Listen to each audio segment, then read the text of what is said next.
Morning Facebook, we're live. I hope everybody is well today. We've hit episode 20. When I kind of kicked this off, I wasn't sure how long we'd last or if it would be a continuous thing, but we've done it. We've got to episode 20.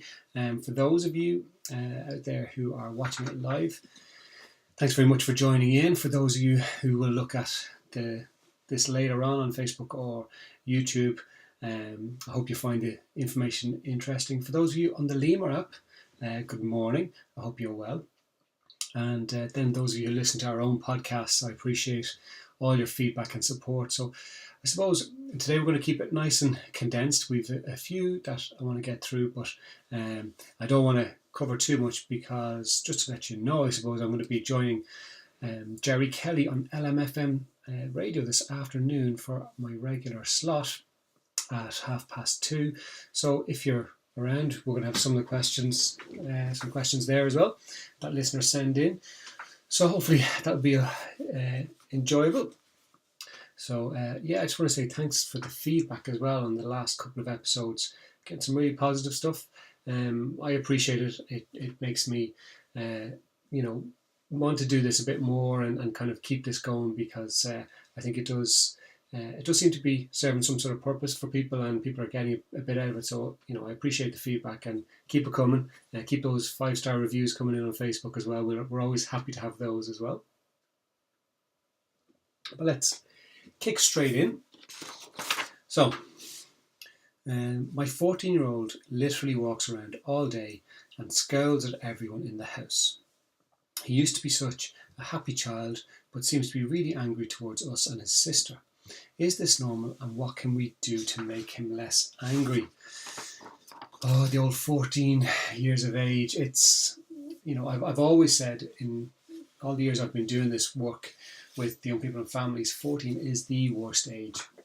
It's the age where you're no longer a child. You may be physically very, very tall, very broad, whatever it might be, but mentally you haven't fully developed. So you don't have the same maturity levels or comprehension of, the risks that are out there for people of that age. So I think it's something that, every family seems to find difficult at some stage in around 14. So not exactly 14. Some people will hit it at 13, some will be 15. But, I suppose generally it's one of those things. 14 is the toughest age in my experience. So I suppose there's the normal part of being 14 and your hormones changing. So if we look at it realistically, a child has, a 14-year-old, not a child really, but they have so much going on. They are thinking of themselves as young adults. They feel like they are physically growing. Sometimes they'll be physically bigger, stronger than their parents, and all of a sudden that can change the dynamic. Considering if you've been a parent who has been, I suppose, would push your kind of beliefs onto your kids. All of a sudden they're bigger and taller and stronger and they're looking at you going, you can't do this anymore because you're not as big as me. So that can throw up some difficulties as well. The other side of it is they are literally all over the shop. Their bodies are changing so rapidly. Their hormones are firing all over the place. Their thoughts are firing all over the place, and they're only just discovering who they are going to be in this world. So they're trying to latch on to some sort of anchor to kind of keep them grounded, given that some of the experiences that they're going through can be very, very difficult. And add to that the social media side of things, the pressures that come with trying to be like everybody else but be individual. So it can be a very difficult time. At the same time, it can be very, very difficult for the parents and other family members. Like you say, if your child walked around and they were happy all the time, smiley, contented, and then all of a sudden they're not, and scowling and being, angry and aggressive towards people in the house, that's something as well that needs to be addressed. So I think it's basically going back to looking at general respect, and with any family it's about respect and showing respect for your kids, but expecting respect back from them and not allowing them to disrespect you. So it's about trying to manage it. You let them be scowly, moody, whatever it might be, to an extent. But if it's impacting on everybody else, if they're being rude, if they're being aggressive, it's the behaviour that they're doing there that you need to address. And that's where you put in place consequences. You need to look at what's going to work. What are the things that are so important to them that they need them as part of their lives? The simplest one, mobile phone, works for so many parents. But look at others, because sometimes it may be a case of trying to see what you can do without going straight for the phone every single time. Although it's easy and it works, you may need other ones as well. The other side of it is maybe your child needs to have a bit of a purpose. So a lot of parents will say, yeah, but my kids are so lazy, they just don't want to do anything.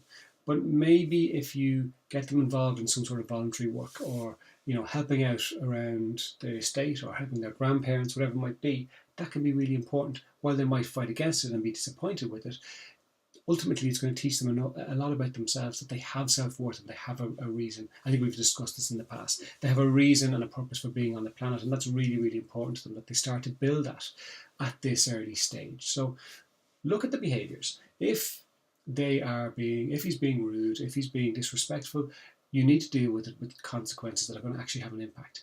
And then look at what are the things that he needs in terms of trying to get a more positive feeling. Like, he's probably just going to want to be with his friends all the time, and you don't understand anything. You haven't got a clue what it's like to be him, and you don't. Your experience could be completely different to his experience. So I think it's one of those things about having that understanding that, yeah, okay, I understand that we're not sure what it's like to be you and how difficult it might be, but at the same time, it's not okay to be disrespectful. And this is what you're going to do. And then look at those opportunities for them to take care or involve themselves with the community around them. I hope that one helps. Good morning, Jennifer. It's rainy with you. It's kind of dull here in Drogheda. We've been really lucky that we've had nearly 6 weeks pretty much on of good weather, so we can officially say we've had a summer. But yeah, it's pretty dull today. I think it's due to rain later on as well. So, okay, next question. What is the best age to start talking to your kids about sex? I have a 7-year-old and I don't want to tell her too much too early, but at the same time, I don't want to leave her learning from her friends or other people. How long is a piece of string? It's one of those questions that many parents struggle with, because we're not quite sure when is appropriate. So I think sometimes what we can find is there are a lot of kids out there who are starting to develop much earlier than maybe we did. And it's important that they know what to expect when they're thinking about the changes that are happening in their body and what's going on for them. So I think you can each individual parent can play it by ear a bit with where their kids are at in their own development. But at the same time, it's okay to let them know where that babies come from mummy's tummy, and it takes mummy and daddy to get together, and there's an egg and a sperm, and you can start to frame it very delicately without going too deep. And then you can start to look at what it is that they need to know. So they don't need to know too much, but at the same time, it's important to have the awareness. What I would say is there are tons of books out there. So go to your local bookshop and see what age-appropriate books there are, and they'll help you to kind of realise what it is, what stage your child is at, and what information they need to know. So, go out, get the book, get the support that you need, and then kind of sit down and spend a little bit of time. They're going to be curious, but it's not going to, consume all their thinking. There's a good chance you'll sit down and explain that, and they'll be, that's fine. I'll see you later. I'm going playing with my friends. So they're not. It doesn't have to be really heavy-handed, and it can be quite a natural thing to talk about. But as they get a bit older, then you can start to talk about, periods and all that kind of stuff, and puberty. And that's important that they have that bit of a discussion before it starts to kick in, so they don't get a big surprise. One day they just wake up and it's, what's just happened? They don't know what's happening. So, probably 7, 8 is a good age to start to have that conversation, kind of drip feed things. But do go get a book and then do start to focus on what it is that they need to know at the age that they're at, because they don't need to know everything. Their brains can't process everything, and what are they going to do with the information anyway? So it's just about drip feeding it. But do go get the information yourself, find out what you need to do, and give that a go. Dean, what if you have tried all of the above? I'm going to assume, Dean, that you're talking about the 14-year-old. So consequences, if they're not working, look at what other consequences need to be in place. If they're not willing to engage with the people around them, maybe there is something more going on. Maybe that they're just struggling with it and they can't talk about it. So if you need to consult a professional, go see your doctor. Go find a coach, a parent coach, a teen coach, a counsellor, a therapist, whatever you think they need. If you feel that there's something deeper there, that it's not just the normal 14-year-old hormones and moods. So do contact your local GP if you're worried, or just drop me an email. What I'll do is I will send you on my email address, and you can drop me an email and I will get back to you. The great things about being me is I can't multitask, so I can't type and talk at the same time. Right, Dean, send me an email with a bit more information and I can try and point you in the right direction, and hopefully that helps. And we'll find some sort of resolution for you, if that's okay. Okay, last question. My daughter is finishing her leaving certificate this week and wants to go on holidays with her friends. My wife and I are not really comfortable with this, but know she needs some downtime after the stress of the exams. She's worked really, really hard. What should we do? So for those of you not in Ireland, the leaving certificate is one of those, it's a state exam. It's like your final exams before you go to university or go into the workforce. And it's one of those times where there's high stress on people. There's a lot of stress from school, there can be stress from parents, there can be stress from the kids themselves. It's amazing, the amount of young people who put so much stress on themselves because they have to get the right amount of points, to get the right course, to get the right job for the rest of their life. And then they soon realise that that's just not really the way life is anymore. It's not like that. We don't just have to go and get a job for life that ends up, whether we love it or not, that ends up being something that we do our whole working life. We may do it, but it's not always the way that it needs to be. And as parents, we need to start to understand that they don't just have to pick one area to specialise in, that a lot of people have 2 or 3 different streams of income to come in to build up their salary.